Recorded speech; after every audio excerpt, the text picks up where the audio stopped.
Hi guys, don't know what just happened with the camera there. It's telling me to rotate device. I hope I'm like not upside down or something.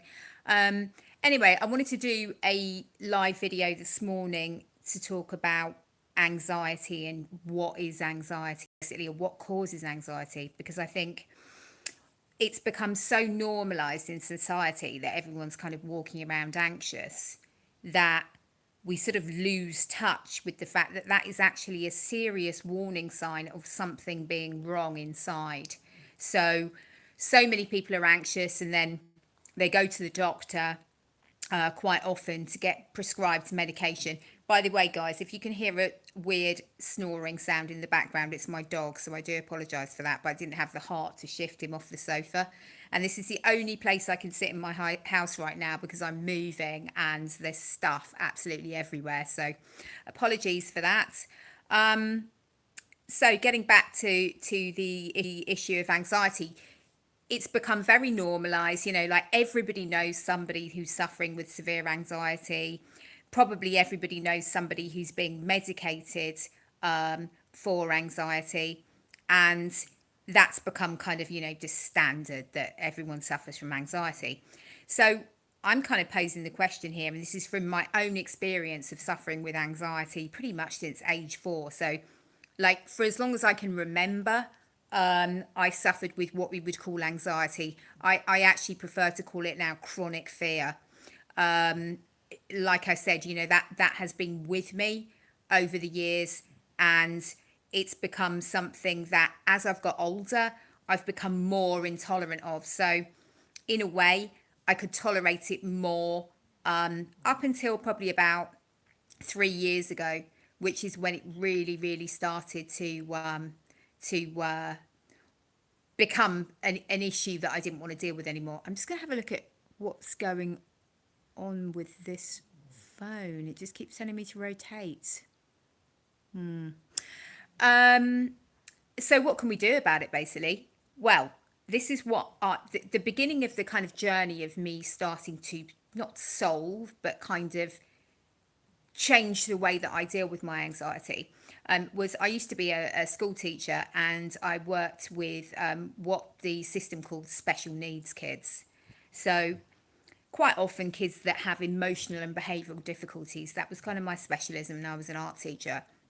And I remember looking over a student's file and seeing the words complex PTSD. So this was a diagnosis that had been given to this particular child.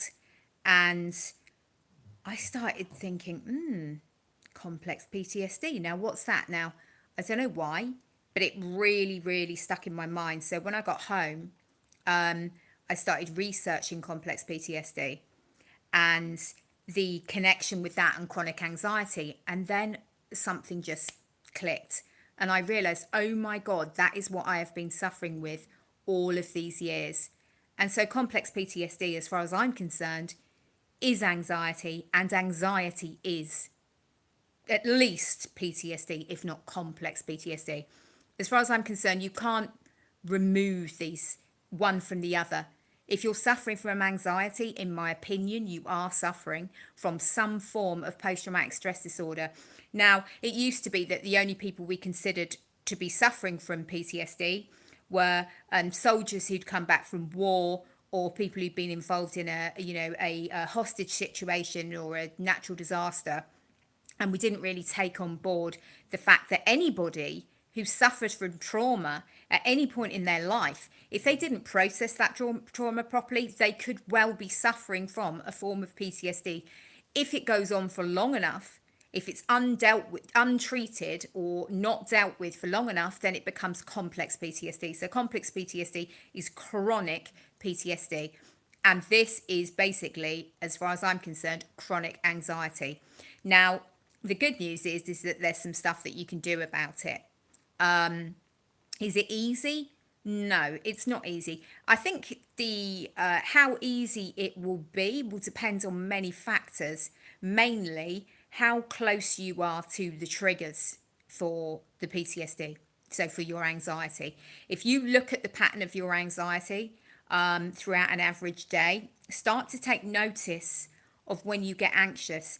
and start to take notice of your thoughts, because what you'll probably realize is that at some point before that anxiety really took hold of you, you had a negative thought about the world or about yourself. Some kind of catastrophizing went on in your head. So you had a thought that then led to the momentum of this anxiety building. And before you know it, you are in what we have come to know as a complex PTSD flashback. Now, a complex PTSD flashback is very different to a PTSD flashback. So a PTSD flashback would be one that happens very, very soon after the trauma, like in situations of war where, people come back from war and they can still hear the helicopters and they can hear the bombs going off, that kind of thing. That's a PTSD flashback. A complex PTSD flashback isn't necessarily visual. It might be, it might not be auditory, so you're not necessarily hearing anything. What it is in my case, certainly, is a feeling that comes over me that kind of transports me from being in the now and in the present to somewhere else. And without a doubt, that is, something that I have to deal with pretty much on a daily basis. I have to be vigilant. Like, where are my thoughts going? If I allow that momentum to build and they kind of go away, the momentum starts, then before I know it, I'm catastrophizing about everything. And then I'm in a serious state of anxiety. Now, there's a couple of books that I used which were really helpful. And they might look a bit weird, so just go with it. This one is called Trauma Releasing Exercises, and that is by Dr. David Bercelli. Okay, Trauma Releasing Exercises. You can get this on Amazon, so have a look. It's not very expensive. I think it was under £10 actually.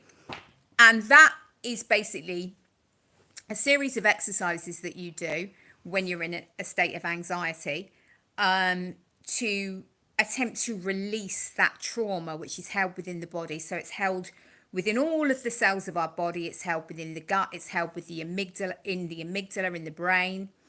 So these trauma releasing exercises, what they do is they attempt to reset something called the vagus nerve or the vagal nerve. Now, I'm not sure about the science behind this, but there's several different ways that you can reset this nerve. And what that's supposed to do is when you reset the nerve, it's supposed to then in turn help to reset the mechanisms that I've just spoken about. So the gut, the amygdala, the cells in the body that are holding the momentum of that anxiety and that trauma, or the holding the momentum of the trauma, which in turn creates the anxiety.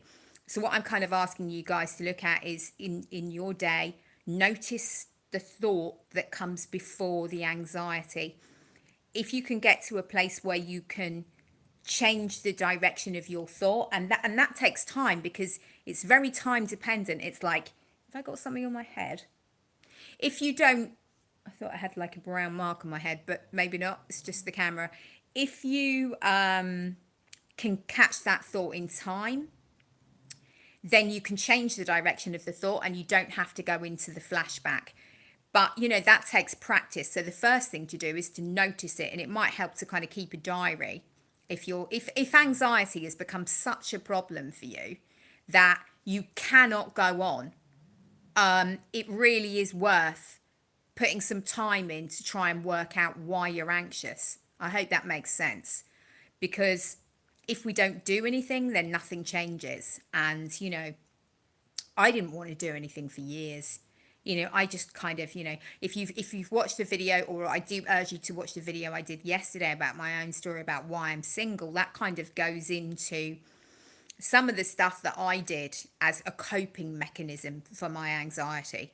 So one of the things that I did for many years was use substances, because anyone who suffers from anxiety will know that substances are really, really useful at first.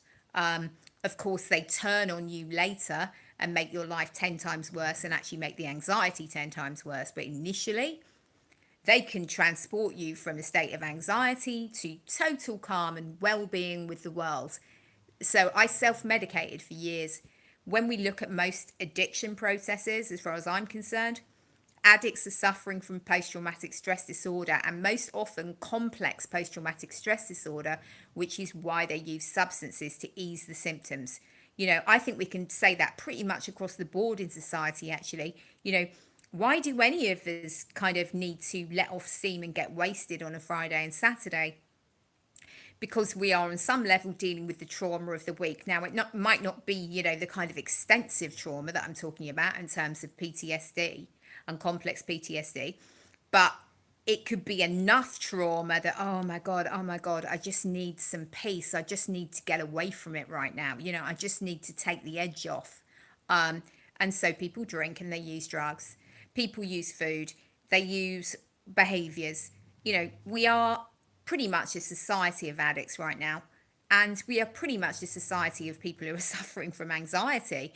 I hope this video helps you in some way to begin to take responsibility, to take personal responsibility, and to take charge of your anxiety, to set a project for yourself. This is another book that I recommend, and this is Complex PTSD, From Surviving to Thriving. As you can see, this is a really quite a thick book. I think this one was about £15, but you can get it cheaper on Amazon, I believe. This is by Pete Walker, and it's a very, very in-depth look at PTSD, complex PTSD in particular, and what you can do about it. So it kind of goes into the background of why you might have it. It kind of tells you what type of anxious person you are, or what type of complex PTSD you may have, because there are many types, and most people have a combination. I do. If you have a look at the book, you'll see what I mean.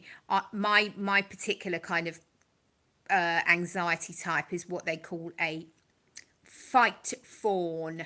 So I go between sort of, fighting back.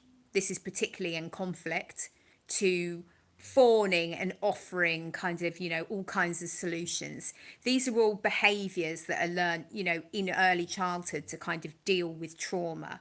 So if you do buy that book, you can work out exactly kind of what type of anxious person you are, and that can kind of help as well, because it's got different ways of dealing with it depending on your type. But like I said, most people have several different ways of being in a kind of traumatic situation, because what is particularly important to remember that is, if you're suffering from complex PTSD, I'll give you an example. Say you're having a day out with your boyfriend or girlfriend, and you're feeling great and everything's fine. Everything's going your way, because being okay when you're suffering from an anxiety disorder or complex PTSD is very dependent on the circumstances being okay. I don't know if you guys can relate to that, but it's like, if everything's going your way that day, then you're coping fine. But if something happens and it just sets you slightly off course, it can put you into a state of anxiety where you're no longer present in the moment. You're off in some kind of dark world, which actually isn't connected to now, but it feels like it is. So you're out for the day and it's all going fine, and then I don't know, your boyfriend or girlfriend says something that shouldn't be that big of a deal, but really, really gets you, and then you can't stop thinking about it. It might be something they say about their ex. It might be something they say about, the way you do something, like, the way you do something that irritates them, that isn't like a big deal, but to you, you are off and running now. You are in either fight mode, and you're like, wanting to have it out and have a row, and you won't let it go, and it goes on all day, and sometimes it can go on for days, and sometimes it can go on for weeks, and then you find yourself with a real gnawing resentment. You can't stop thinking about what they've said. It might be the way they look at someone else. All of this stuff that we don't pay attention to, that we think is just a normal part of being alive, quite often isn't. what's happened then is that you've been triggered and you've been transported back to an unconscious memory of a trauma that you suffered previously. Okay, that's why you're overreacting in the moment. If you are someone that overreacts in the moment, because in the moment it seems like life or death, and it seems like the most important thing, and it seems like something that you have to deal with now. This will quite often happen in interpersonal relationships, like romantic relationships. You know, if you're the one that can't let it go, you've got to bash it out, we've got to talk it out, we need to deal with it now, and it feels like, oh my god, if we don't deal with it now, it's all over, and you know, we're never going to see each other. You know, you are catastrophizing, but it feels so real in the moment. Then maybe at the end of the day or the next day, or maybe even, you know, the next hour, you look back and you're like, what was I doing? What was I saying? But you can't stop yourself from falling into that pattern. That for sure is complex PTSD. And that is something, you know, I know very, very well after having dealt with it for many, many years. So do check out those two books. They're really, really helpful. And like I said, start by noticing the thought that comes before the anxiety. And start to pay attention as well to the sensations in your body, because if you are suffering from an anxiety disorder that I am now renaming complex PTSD, you know, quite often it's called generalized anxiety disorder, where just basically you're scared of everything. If you are suffering with these conditions, then it's very important to start paying attention to the sensations in your body, because that gnawing feeling in your gut is setting off a chain reaction. As far as I'm concerned, these traumas are held within the body, which is why the trauma release exercises are so helpful. So you're holding that momentum in your body, then something happens externally to upset the balance of how everything's going, and then this chain reaction starts happening. So, you know, you feel the gnawing, weird stress feeling in the stomach. Then that starts sending messages all over your entire system to every cell in your body. Before you know it, the amygdala has been triggered and you are off and running on a major PTSD, complex PTSD flashback, you know, where everything changes. And there is some research, guys, to suggest that depression, long-term depression or episodes of depression, may well be a response to complex PTSD trauma, and that the brain is actually trying to protect itself by going into some kind of hibernation state. So if you're suffering with depression as well, I suggest you look into this. I hope this video has been useful.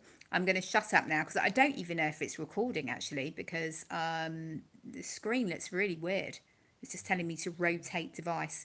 I will get better in terms of the production. I had a kind of reasonable camera setup, and then it broke, and then I kind of stopped doing videos for YouTube. That was a couple of years ago. So I have started them up again. So please subscribe to the channel, because I will be doing these several times a week. And yeah, please like the video, and please leave me a comment and leave me some feedback. I hope you guys have a great day. Take care. Bye.